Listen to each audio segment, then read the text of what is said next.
अस्सलाम वालेकुम जी, उम्मीद है आप सब खैरियत से होंगे। पहला टी20 पाकिस्तान साउथ अफ्रीका का जो कल पिंडी में खेला गया, उसके अंदर साउथ अफ्रीका ने पहले बैटिंग की और पहले बैटिंग करते हुए 194 रन बनाए 9 विकेटों के नुकसान पे, जिसके अंदर रिजा हैंड्रिक्स और जॉर्ज लेंडे जो थी उनकी नुमाया बैटिंग थी।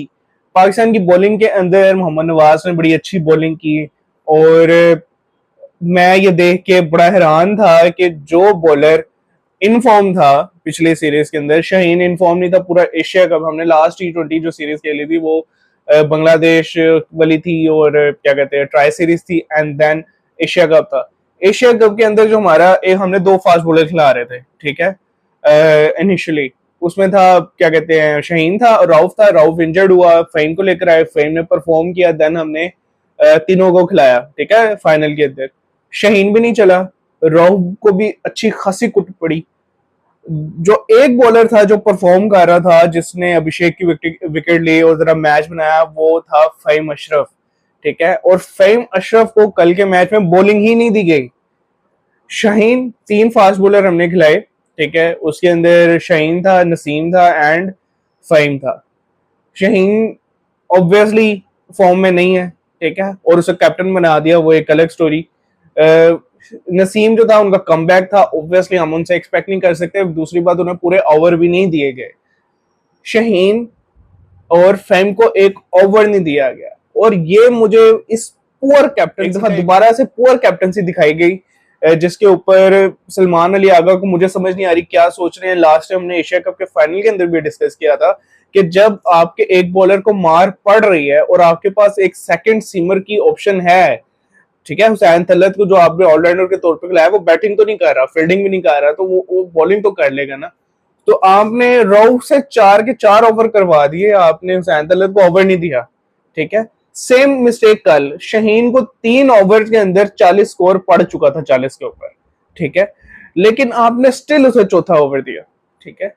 आपको पता चल गया जी पहले ओवर में उसे मार पड़ी है, दूसरे में पड़ी है, जरा आप ब्रेक कर लें उसे, ठीक है। आप बीच वाले ओवर उसे करवा दें फ़हीम को।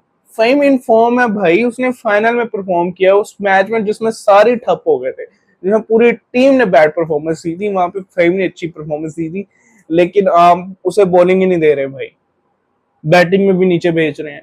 और बैटिंग में जो ऑलराउंडर चल रहा है नवाज, उसको और नीचे भेज रहे हैं ताकि बड़ा गर्क हो जाए बैटिंग का, और वही हुआ कल बैटिंग के अंदर। बॉलिंग के अंदर में मोहम्मद नवाज से साइम अयूब की बॉलिंग मैं कंसीडर नहीं करता, जो ओपनर के तौर पर आया हुआ है, तो आप उसे फिर एज अ बॉलर ही खिलाएं, ओपनिंग के अंदर किसी और को लें।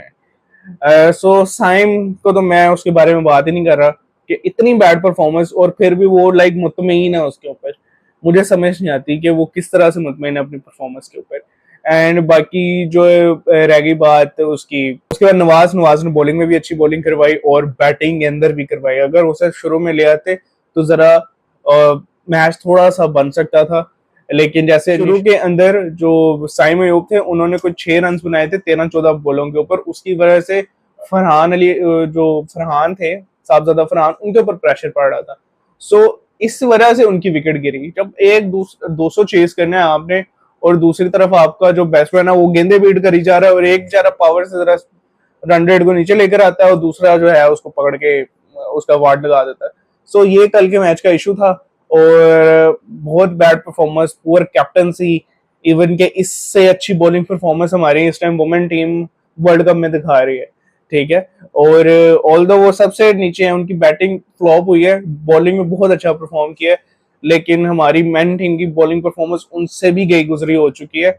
हमारी वुमेन टीम बहुत अच्छी बॉलिंग करवा रही है। सो ये कंक्लूजन था कल के मैच का, पुअर परफॉर्मेंस। मैं तो कुछ कहने के काबिल नहीं रह रहा हूँ।